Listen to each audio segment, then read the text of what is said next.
I was running out the door, dropped off kids, ran to the coffee store, and I did have some protein balls, but I also ate like I know.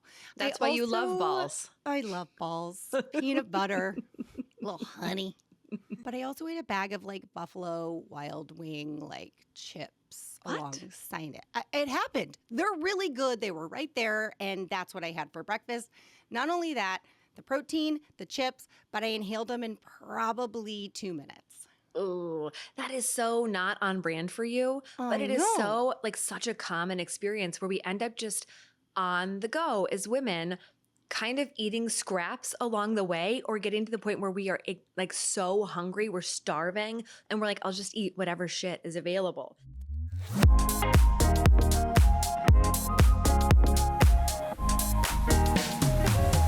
Good morning, my friend. Andrea, Hello. how are you? I'm good, Jess. How are you?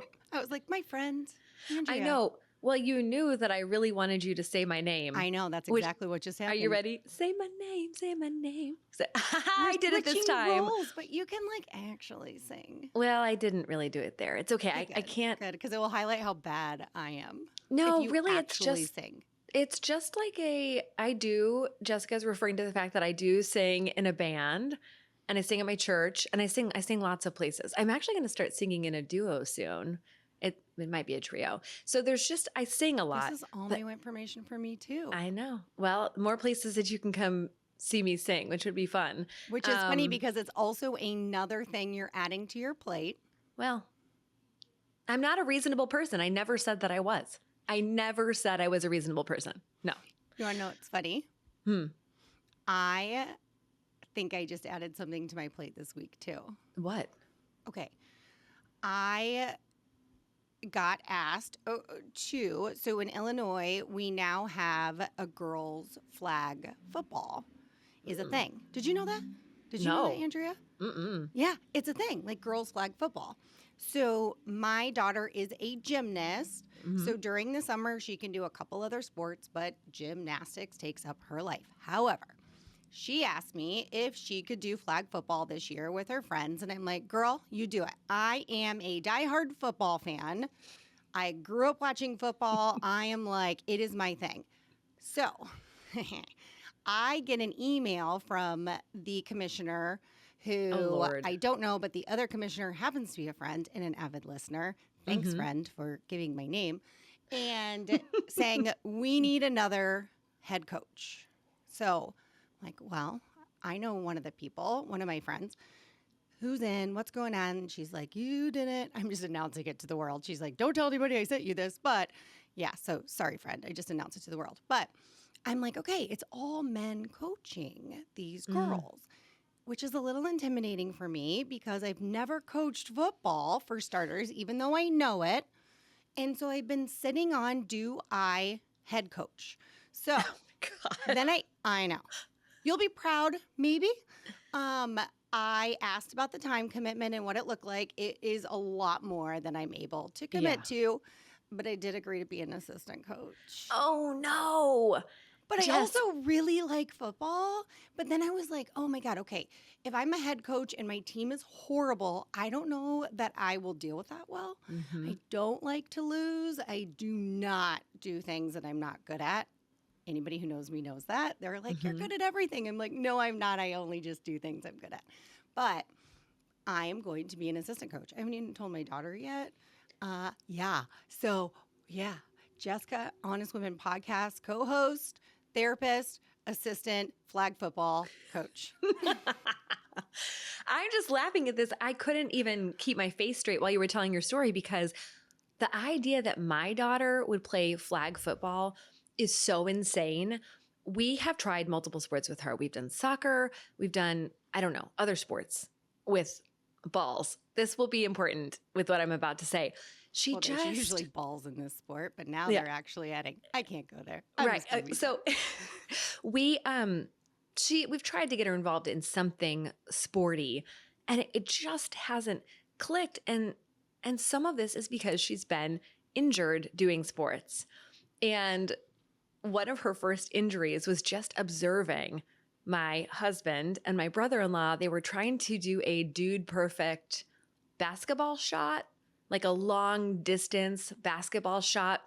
And she's out there watching this, and the basketball hits the backboard, of course, because they're not basketball players, and it hits her like right in the face. So she goes inside sobbing. And then from the bathroom, we can hear her yell, "And that's why I hate balls." Oh my God, I can't wait for you to tell her that when she's older. Oh, she knows. And it is never not funny to yell that in our house. But we have failed out of all of the sports that have balls. Soccer is a no. She got kicked by a ball. I actually don't know if I don't know if she's never really played. She'll throw around with the guys. She's very much like me. Like I would have totally been able to hang in that sport. Like I would have loved to have played flag football, but I also I love football. I like flags. That's great. And don't ask me to tackle anybody. That just seems stupid. But yeah, we're letting her do it. And because she hasn't done a team sport. So this could actually go one of two ways. We'll find out. But really, I just want her to go out there and have fun. And it'll be kind of fun to watch these girls just running around. And I don't know, I think it'd be fun to get like a him and her type of game too with flag, right? It's going to have to be flag. But yeah, so assistant coach, flag football. Congratulations. / I'm sorry. / it could be an epic failure. And TBD this fall, folks. So stay tuned. If you have not subscribed to the show, you need to. If anything, just so you know, if I either am hugely successful with coaching or an epic failure, and I will be honest and tell y'all. So stay tuned, folks. All right. So that had nothing to do with what we're talking about today. No. At all. But it's a good conversation. So today we are talking about all things, dare I say, I don't even like saying healthy eating. I think it's food. Food. Nutrition? Right? Nutrition. But here's why, folks, is Andrea and I would be not doing our jobs or not be very good therapists if we did not bring in the body when we're also talking about the mind. What we're putting inside of our bodies is very much directly linked with our mental health. So it's an important topic. It's also a topic that is really hard to talk about because it is very complex. So do you want to know what is not an example of healthy eating? Yeah, I'd love to know. My breakfast this morning. Because I was running out the door, dropped off kids, ran to the coffee store, and I did have some protein balls, but I also ate I know. That's why you love balls. I love balls. Peanut butter, a little honey. Stop with the balls. I can't help it. But I also ate a bag of Buffalo Wild Wing chips alongside it. It happened. They're really good. They were right there, and that's what I had for breakfast. Not only that, the protein, the chips, but I inhaled them in probably 2 minutes. Oh, that is so not on brand for you. But it is so such a common experience where we end up just on the go as women, kind of eating scraps along the way or getting to the point where we are so hungry, we're starving, and we're I'll just eat whatever shit is available. I have had my own nutritional situation, I will say, because we have been going to Wisconsin the last couple of weeks. Now, for those of you who are not in the Midwest, you do not understand Wisconsin, I will tell you. I've never had a bad day in Wisconsin. It's beautiful up there. There is a lot of cheese. Yes, it's beautiful. It's peaceful. There's lots of lake stuff to do. And yes, there is a big eating culture. It is cheese curds and beer and sausage, which is not really part of my thing, but it's cheese curds and beer for us. So fried pickles. Hell yeah, fried pickles. I know, girl. Every time I go up, I'm I'm not going to do it again. I'm not going to do that again. Every time I go up, we cross the border, we're like, we should stop to go to the bathroom. It's probably been like an hour since we left. And then you get in the gas station and you're like, gas station snacks. I need something sour, something sweet, and something salty. It is foul.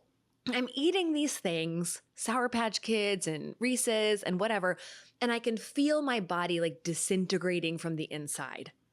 But I do not stop because it's part of the trip. And then we get to wherever we're going. And as soon as we sit down in a restaurant, we're like, ooh, what kind of beer do you have? And what kind of cheese curds? And it doesn't matter what kind because we're going to eat it. Because you're going to eat them either way. 100%. And it's part of the joy of the trip for me. But my body cannot handle it. Everything hurts. And it hurts for like days. And then days go by and we're going back to Wisconsin. It's a situation. And here's the thing. You're highlighting such an important part of why this whole concept of healthy eating is very complicated. Is one, convenience products that are often not healthy for us. And you're talking about how it impacts your body. Right? And so one of the things, and I've talked about it on this podcast before, but I went through lots of stuff. I don't need to retell the story, but with some autoimmune stuff that I had going. And during that journey, I learned a lot about how the things I put inside my body negatively impact me. Now I know if I'm going to eat a ton of sugar, it flares up all of my aches and pains in my body. And why I don't like it when people say I hate getting old is because it's not necessarily an old body. It's one I'm putting into my body. However, it gets complicated. What are some of the reasons that you personally think that this whole concept of healthy eating is difficult? Well, for me, first and foremost, so much of what I heard as healthy was really just diet advice. Yeah. From the minute that we were really little, we survived the 90s scary, skinny, kind of thing. And so it would be low fat, or, now low carb, high protein. But all of this advice was just veiled ways to get skinnier. And so I think that so much of my sense of like what's good for my body was really overshadowed by what would make my body look a certain way, not what fuels my body well, what makes me feel good. I mean, I survived off of Slim Fast, which is just like liquid chemicals for like 6 years.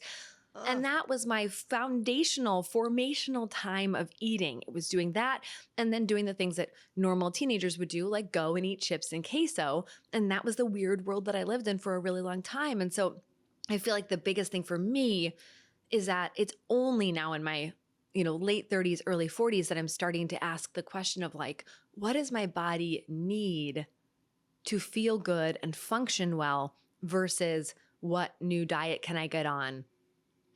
And I feel like a lot of this like health advice is just thinly veiled diet culture. Absolutely. You said it best to me a couple weeks ago when we were talking about this topic and having the conversation on the podcast is you said, we have defined healthy eating as women as what will make you skinny.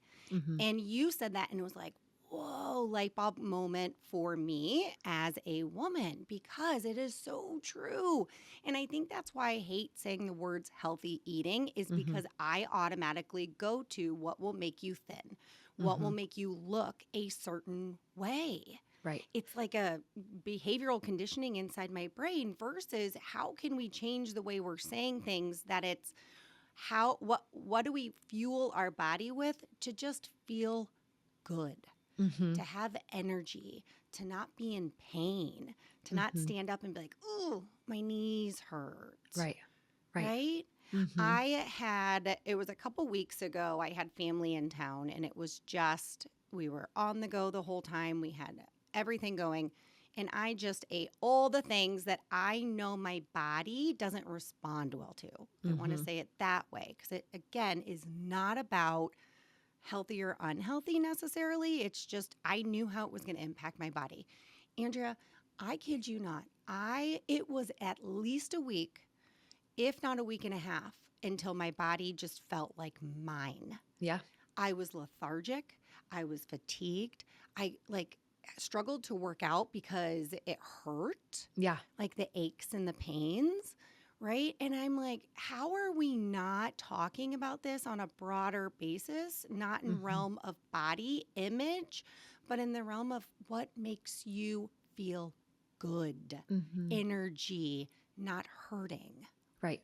Right. And a lot of times, like you said, in mental health, we ignore the physical body. And I think that even as therapists, we can get a little bit gun shy about talking about this because we know that it's a loaded topic for so many people. And so we don't even ask these questions. What are you eating? How often are you eating? How does that make you feel? But we would be doing a disservice if we didn't at least touch the topic. And so here we are. And when we come back from the break, we're going to give you some practical strategies that we ourselves have done, have tried, or have miserably failed at on how to implement just better eating habits or to just get in tune with what makes you feel good.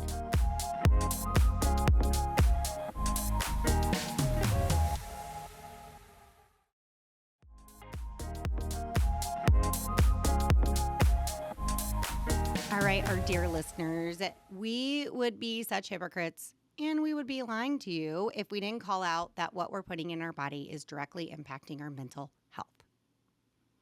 One thing that I myself have learned is the importance of reframing how we look at things. Not to throw out the word reframe, because you guys know what I think about clinical terms. However, reframing. One of the things that I myself love to do is think about what I can have versus what I can't. And Mm-hmm. you spoke of this, Andrea, when we talked about the 90s, and it reminded me, actually, funny story. I like vividly remember where I was sitting in like the courtyard of my high school, and I very much was, I want to lose weight. I want to lose weight. It wasn't about healthy, but it was everything was Mm-hmm. fat free at that time. That was when Olean was out, and we didn't know how horrible it was for us, right?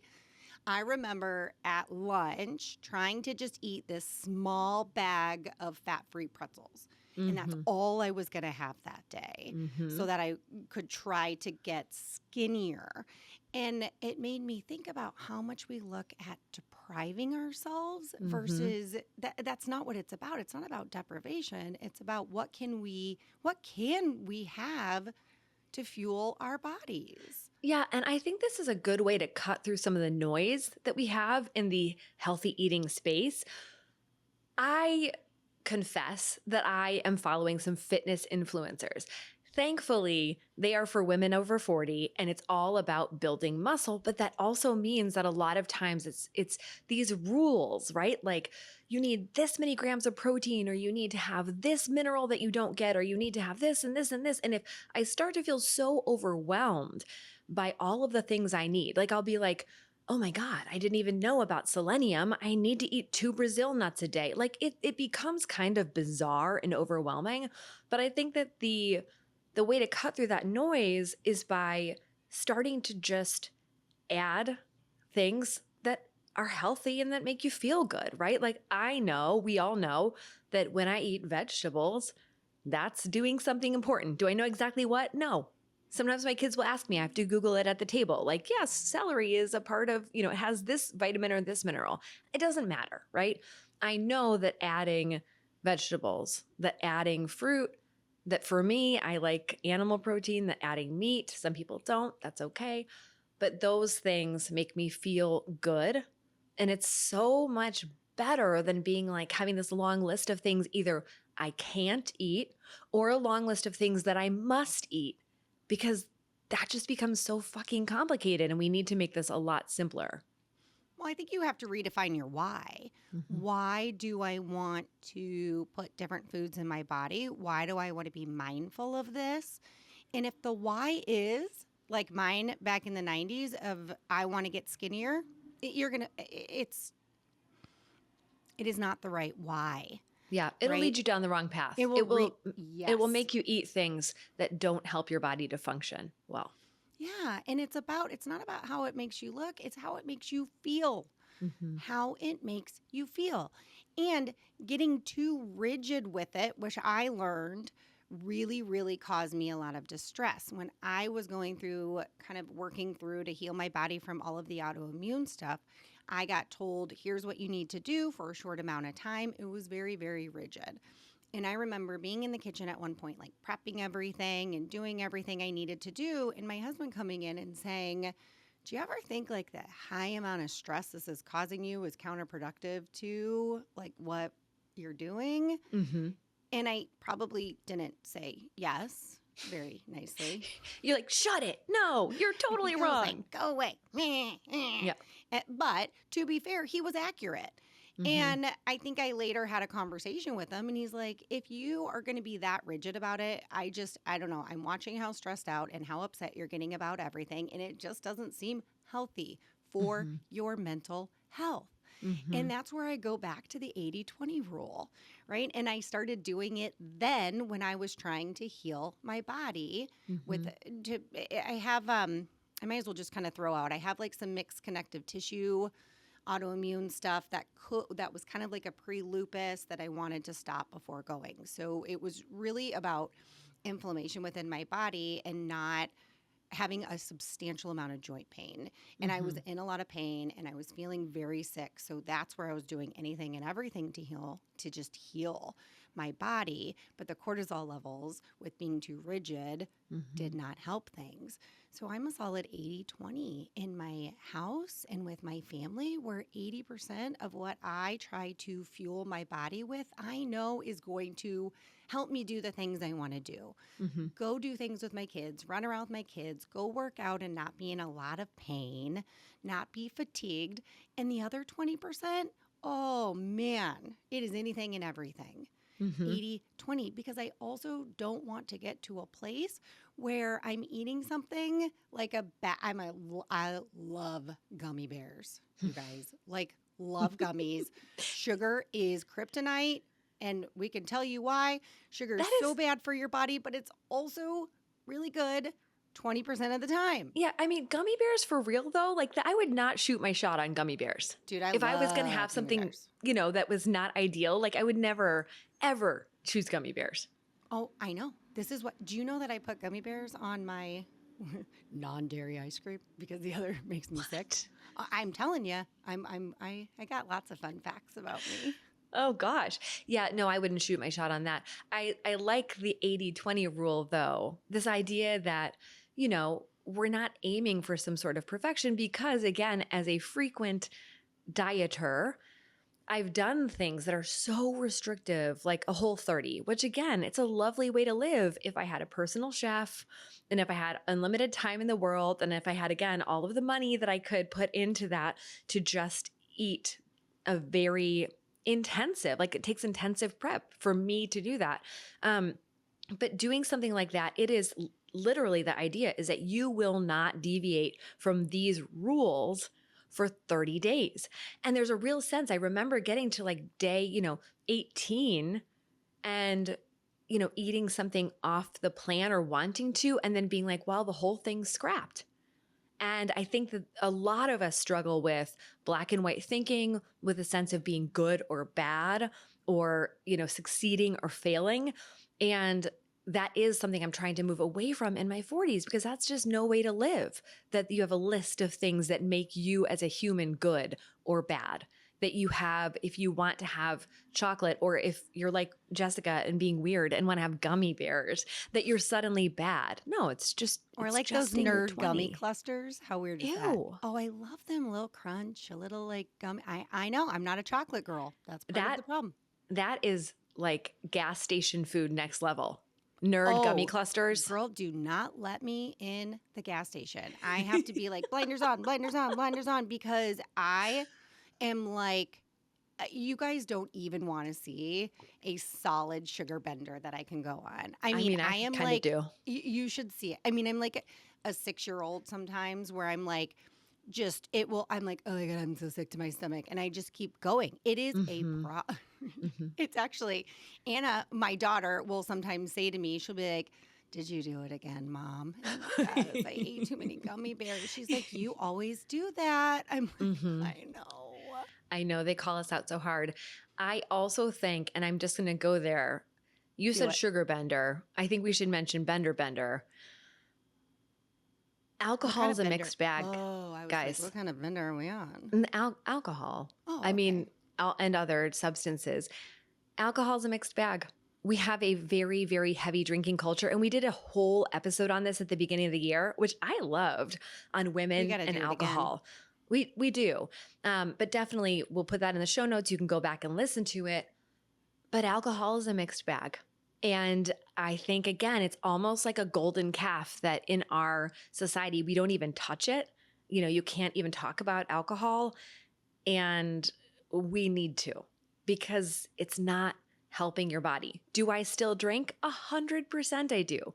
A lot less than I used to. And partly that's because I think as I age, I'm experiencing more negative side effects from alcohol. So it's what you eat, and it's also what you drink. It's anything you're that you put into your consuming, body. right? Anything you're Mhm. putting into your body. And that's where that 80-20 really helps, is because I know the gummy clusters at the gas station are going to make me feel like shit. I know this, folks. However, does it stop me from eating it? No, it actually helps me enjoy it Mm. because I know it's not something I do every single day. It's Mhm. my 20%. And when it's my 20%, it's like, oh, it's so good. Or that Mhm. big, huge pile of nachos, which I know is just going to make my stomach not the best. Oh, girl, do I enjoy every single bite of them, Are though. you going to be having those when you go to the Cubs game later today? You know What's your what? ballpark food? What is my ballpark? I always thought you were going to say ballpark drink. You know what? Okay, there is, and I don't know if it's everywhere, but if there's one thing that Chicago baseball fields, because we have two, do right, is a freaking hot dog, man. Hot dog. Oh, we have the Yes. best hot dogs So here, you good. guys, if you have not come to our ballpark. So that's my go-to. And you want to know, Mhm. because I'm going to a Cubs game, even though I am married to a diehard Sox fan.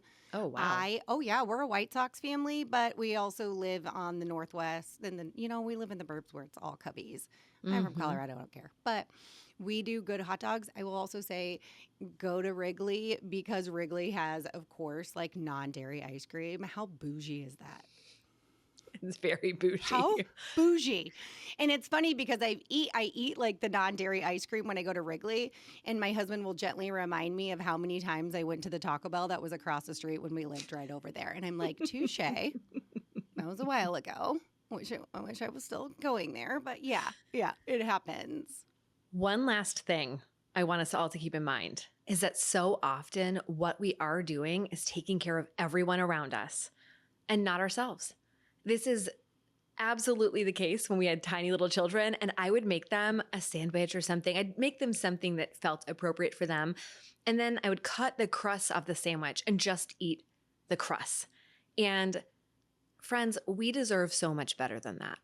So, whatever it is that makes your body feel good, even as you're caring for everybody else, you got to care for yourself too.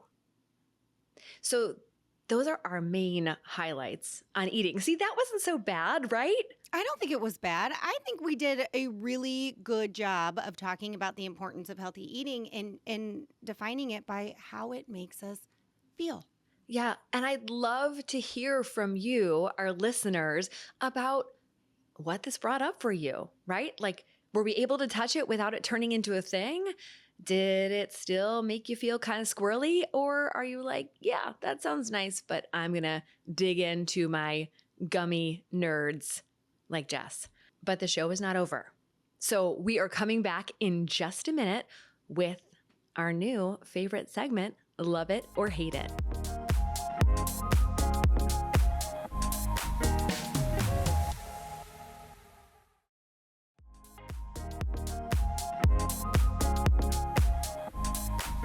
Welcome back. And this week, we are doing what we did last week, which is becoming one of my new favorite parts of the show. It's a thing. Is this a segment? Do we have a segment? I think Are we have a real segment. show now? I think we're a real show because we also have like real people that like help us now. Do you want to mention that? Can we Because mention that's something our, that I like, love. theme? It's not because my love it. I am, you know what? I'm just gonna go off. I'm going. I'm Do it. going because you just teed me up real nicely, because I will tell you what I am loving this week. So Mm-hmm. you all don't know this because you cannot see everything, but we're like official, you guys.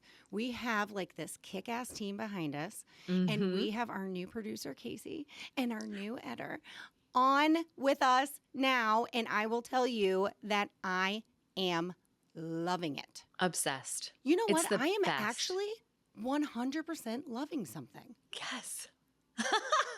I can't, Never there's have no I other ever. side. Never Yeah. have I ever thought I would ever definitively say with 100% confidence, this is a new day for me, you guys. It is. It is. Look at you, just pure joy and gratitude over there. Never. I am really like in this like land of butterflies and fairies right now. La, Yes. la, la. So we are entering a new stage with the podcast where we don't do everything on our own, which is what we've done since the beginning of Honest Women. We have prepped the episodes and we record the episodes, and then the albatross hanging around our necks, we've been editing the episodes. And this is just one of those things that, man, it takes away a lot of time. And so this is our very first week where we are not doing that. And I'm loving that too. But can I tell you what else I'm loving? Absolutely. This is very important. Is this going to be a love fest? No, I have hate Oh, it. Don't darn worry. it. I have a Okay, long list of fine. hate. Fine. I love, and I have never said anything more midlife in my whole life. I love cottage cheese. I love it. I love cottage cheese. Here's the I did thing. not see that coming. Well, you're welcome. Ladies, if you're looking for something nutritious and fast to eat, because listen, I know we should sit down, we should eat mindfully, we should have a nice combination of different things to eat. Okay, real life. In between therapy sessions, sometimes I have 3 minutes. And I know that I should have breaks, but I don't. So I have sessions back to back to back to back. And sometimes I'm like, I'm fucking hungry, but what am I going to do? And so I keep a container of cottage cheese in my tiny refrigerator. Here's the awkward thing. My refrigerator is in a closet in my waiting room. And so I just have to call that shit out. Like I walked out of my office. It's like 10:57. I have an 11 o'clock session. My client is in the waiting room. So I walk out of my office and I'm like, she starts to get up and I'm like, oh no, sis, you cannot get up. So I'm like, oh, hey, I'll be right back with you. I just have to do the most midlife thing ever. I need to eat some cottage cheese. And I grab my cottage cheese and my blueberries. I walk in, I throw the blueberries in, I eat it right out of the container. This shit is ugly. And it was so tasty. And I didn't feel like I was going to die in the next session. And like literally 2 minutes later, I was like, put my cottage cheese away, welcomed in my client. I love you, cottage cheese. Thank you for existing. I love this. Also, I'm sitting here thinking in my brain as you're talking, I'm thinking of 2 very different things. One, I'm thinking about this cottage cheese Jello ridiculous salad. That was my favorite thing at Thanksgiving when I was a kid. So I'm kind of like dreaming of that. It had like canned mandarin oranges. That's so like, Midwestern. whip. Well, it was Colorado though. Wow, this is everywhere. This is bad. It's like a thing. And so I'm kind of thinking about that and like kind of thinking about how amazing and that was and not relatively healthy eating. However, I'm also thinking about the fact that you adorably like don't eat in front of your clients. Oh, I don't. Do you? Oh, I lunch with mine. Oh, see, you're smarter than me. That's No, a I'm really not. good idea. You are so much more professional than me. I have like my standard like lunch clients and we lunch together. That's really smart. That's Well, really smart. I don't know. People might judge me for that, but you know what? A girl's got to eat and I can't shove it down my throat. Yeah. And so, yeah, I lunch. I lunch. All right, something I might try. Can I tell you something I hate though? Because like I said, I have a Yes. long list of hate. Okay, I hate the sun. I hate the sun right now. What? Yeah, that's how I feel. What? My house faces east. My room faces east. The sun comes up at like fucking 4 o'clock in the morning right now. I'm not kidding. My face is east too, by the way. Yeah. Okay. Well, I have 2 layers of what are called blackout curtains. This is a lie. I have paid lots of money for these things. They do not keep the sun out. And every morning, I used to think it was just like growing older or hormones or whatever. It was waking me up early. No, every morning it's that fucking sun coming through my window around my blackout curtains. It's like, I don't care about you. And it is waking me up. And I hate it. Okay. Like normally I love the sun, but before 5 a.m., no. Although I will say it did allow me to get my workout this morning because my alarm did not go off. And Lord knows it's 5:00 whatever, and I'm awake. And it just feels like an abomination. But yeah, I hate the sun. So there you go. You know what? That's hysterical. I don't even close my curtains because I love the sun in my face in the morning. Oh my God, I know. No. At 4? Ew. I No. mean, I don't wake up at 4. It's not there at 4. I sleep right through it. But girl, I love the sun. You hate it? I love it. In the morning, I hate it. In the day, I love it. It's fine. All right, my friends. So if you want to hear more about how much Andrea hates the sun and how much I actually love it in the morning, you know what? You get a taste of both worlds here at Honest Women. So don't forget to subscribe, and we will see you this Thursday for another Hot Take Thursday where we answer your questions regarding this week's episode. So join us then. See you on Thursday.